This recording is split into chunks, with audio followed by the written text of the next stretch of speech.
Mira protestues u mblodhen në Tiranë, duke kërkuar ndryshime politike dhe duke kundërshtuar një projekt të madh turistik luksoz në një zonë të mbrojtur natyrore. Me flajmu shqiptar në duar dhe pankarta ku shkruhej Shqipëria nuk shitet, qytetarët protestuan kundër zhvillimit të një rezorti që lidhet me një kompani të afërt me Jared Kushner, dhëndrin e ish-presidentit amerikan Donald Trump.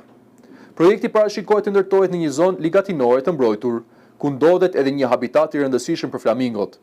Protestuesit përdoren figura flamingosh si simbol të kundërshtimit të tyre, duke thënë se zhvillimi rrezikon natyrën dhe ekosistemin e zonës.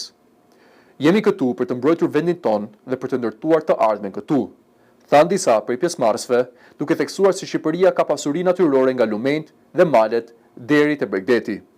Përtej kundërshtimit ndaj projektit specifik, protestat janë zgjeruar në një lëvizje më të gjerë kundër qeverisë shqiptare.